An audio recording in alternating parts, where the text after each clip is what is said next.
नमस्कार, मैं राजेश और आप देख रहे हैं नीति 365। आज हम आप एक ऐसे शख्सियत से मुलाकात करवाएंगे और जानने की भी कोशिश करेंगे कि आखिर जीवन में घटने वाली घटनाओं के साथ कैसे अपनी मंजिल को प्राप्त किया।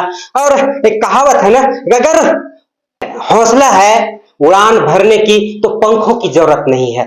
वही कहावत को इन्होंने चरितार्थ किया और इन तमाम बाधाओं और संघर्षों के बाद अपनी मंजिल तक पहुंच करके लोगों को लोहा मनवाया है। और सीधा हम उनसे जुड़ते हैं, आपको एक परिचय इनका देते हैं। ये दिलीप गुप्ता साहब हैं और वार्ड पार्षद का प्रतिनिधि है और राजनेता के रूप में संघर्ष है और एक बहुत ही नॉर्मल हृदय और कोमल बातों के धनी हैं। ये समाज से भी जुड़े हुए हैं, समाज सेवी के रूप में लोगों के बीच में अपना परिचय दिए हुए हैं और बड़ा ही समाज के लिए हर समय हर तरीके से और हर परिस्थिति में लोगों को मदद करने के लिए 12 बजे रात तक का भी इनका ऑन रहता है मोबाइल और तत्पर रहते हैं। आज उन्हीं को लेकर के आज इनसे हम लोग जानने की कोशिश करते हैं कि आखिर इतनी जो कर्मठ और ईमानदार और कहा जाए तो एक परिपक्व राजनेता समाज सेवा के रूप में समाज में स्थापित हैं, तो ये सब कैसे हासिल कर पाते हैं। सबसे पहले स्वागत है हमारे नीति 365 चैनल में। धन्यवाद राजेश जी, आपके 365 डेली के जो चैनल है उन्हें भी उसको भी धन्यवाद और इनके जो जितने भी श्रोता हैं सभी को धन्यवाद। जैसे आप समाज में अपना पद और जो अपना मृदुभाषी वाणी को लेकर के आप पदस्थापित हुए हैं, लोगों के दिलों में जगह बनाए हैं, ये एक बड़ा काबिल तारीफ है। एक चेहरा और कई किरदार कैसे निभा पाते हैं आप? देखिए, एक चेहरा कई किरदार कहीं ना कहीं थोड़ा समस्या आता है, मगर जीवन में हमारे माता पिता और हमारे भाई बंधुओं के द्वारा मुझे सिखाया गया है, गुरुजनों के द्वारा सिखाया गया है कि कहीं भी कभी भी ये नहीं बोलना है कि मेरे पास समय नहीं है। जिस व्यक्ति के पास समय नहीं होता है तो उसके लिए भगवान के पास भी समय नहीं होता है। तो मैं सुबह 4 बजे 5 बजे बिछावन छोड़ने के बाद अपना जो डेली का जो कार्यकाल होता है, प्रतिदिन हम सुबह उठने के बाद अपना जो भी काम होता है वो करते रहते हैं और रात को 12 से 1 बजे तक हम समाज के लिए तत्पर खड़ा है। तो लगातार आप समाज के लिए प्रेरित रहते हैं और लोगों के मिलने का भी इंतजार करते हैं और जहां भी लोग बुलाते हैं वहां पर पहुंचते हैं। आगे कितनी रुकावटें, जैसे शुरुआती दौर में आपने कहा कि हम 5 बजे सुबह छोड़ देते हैं, तो कैसे शुरुआत हुई राजनीतिक क्षेत्र का ये सफर? देखिए, हम बहुत छोटे परिवार से हैं और हमारे दयनीय स्थिति बहुत नाजुक था। हम लोग 4 भाई 3 बहन हुआ करते थे। पापा मेरे बाबूजी जो थे रिक्शा चलाते थे और हम रातू रोड, आप देखे होंगे, रातू रोड चौक के बगल में एक हॉस्पिटल था, नगर निगम हॉस्पिटल, उसके बाहर मेरा गुपचुप का ठेला लगता था। तो गुपचुप का ठेला लगता था तो उसी समय हम लोगों के एक भुंजा दुकान लगता था वहां पे न्यू मार्केट में, तो वहीं पे बाबूलाल मरांडी जी आए थे और उनसे हम प्रभावित होकर, उनकी बातों से प्रभावित होकर 2006 से हम राजनीति में आए, अब पूर्ण रूप से आए। उन्हीं के साथ हम राजनीति स्टार्ट किए थे। आज भगवान का आशीर्वाद है, देवतुल जनता का आशीर्वाद है कि जिन्होंने इतना आशीर्वाद दिया कि मैं यहाँ तक पहुंच पाया।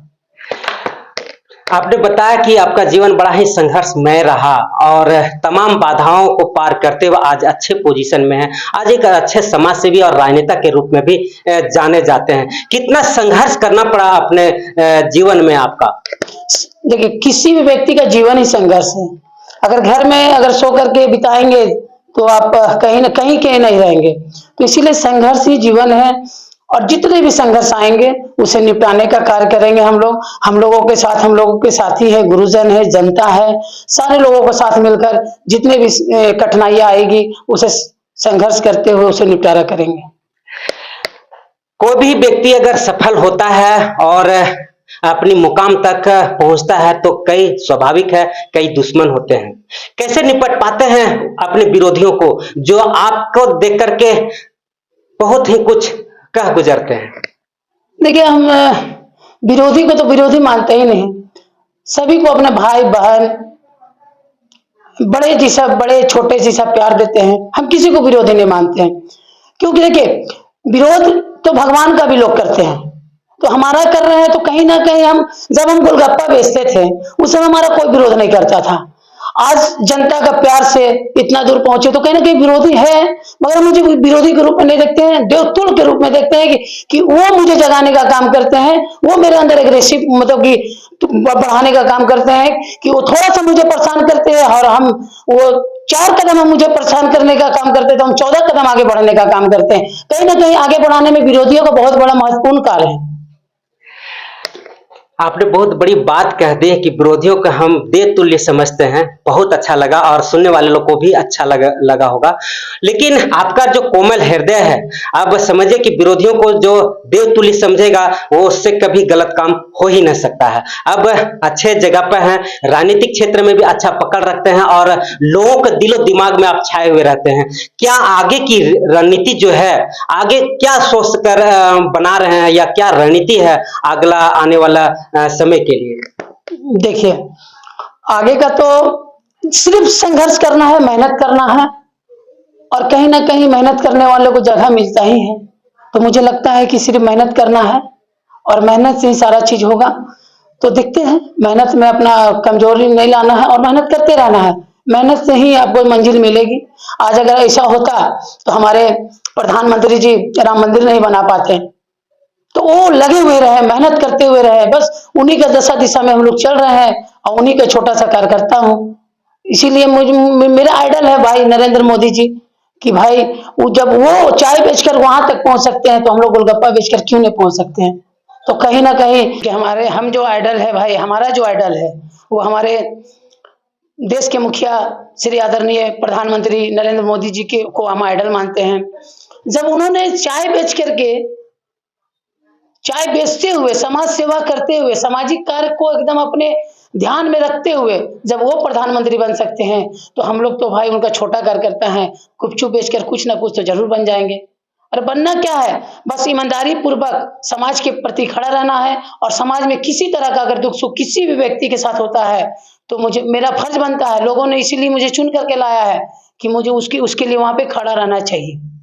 आप एक युवा नेता हैं और झारखंड में आपका बात लोग सुनते हैं, समझते हैं, आइडल्स मानते हैं। हर जगह पर सामाजिक कार्यों में आप उपस्थित होते हैं, चाहे रामनवमी हो, दुर्गा पूजा हो, या वार्ड में किसी भी तरह का कोई फंक्शन प्रोग्राम हो, लोग आपको बड़ा ही उत्साह पूर्वक सुनते हैं और जानने की कोशिश करते हैं। क्या संदेश देंगे आपको चाहने वाले लोगों के लिए? देखिए, हमारे जो भी चाहने वाले लोग हैं और नहीं भी चाहने वाले लोग हैं, जो अगर नहीं चाह रहे हैं तो वो मुझे चाहेंगे। अगर उनके लिए उनके लिए अगर मुझे एक कतरा भी खून का बहाना होगा तो वो चाहेंगे। नहीं चाहने वाला तो भाई ऐसा नहीं है, वो भी चाहेंगे। और जो चाहते हैं उन्हें बस पहाड़ी बाबा से, भोलेनाथ से यही मनाते हैं कि जो मुझे चाहने वाले लोग हैं वो भी तरक्की करे, उनके बाल बच्चा तरक्की करे और आगे उनका भविष्य बनाए। धन्यवाद। तो देखा आपने दिलीप गुप्ता जी कितना सुंदर शब्दों में हमारे सवालों का जवाब दिया। चूंकि इनका एक बात बहुत अच्छा लगा, निंदक नियरी राख ये आंगन कुटी छवाए। चूंकि इनका कोई दुश्मन नहीं है, अगर दुश्मन है भी तो वे देवतुल्य मानते हैं और उन्हें प्रगति, विकास और उन्नति और सुख रहने के लिए आग्रह करते हैं भगवान से। ऐसा इनका सोच है। चूंकि आपने देखा कि इनका जीवन बड़ा ही संघर्षमय रहा और काफी चढ़ाव उतराव देखते हुए आज इस मुकाम पर हैं जहां पर सभी को लेके संभव नहीं हो पाता है, लेकिन ये आज वो कर दिखाए हैं और ये एक आइडल के रूप में, युवा नेता के रूप में समाज को नेतृत्व कर रहे हैं। आगे हमारे साथ इनकी सारी बातों को सुनने के लिए और इनका जो सामाजिक एक्टिविटी वो देखने के लिए हमारे साथ जुड़े रहे। न्यूज़ 365 राजेश के साथ।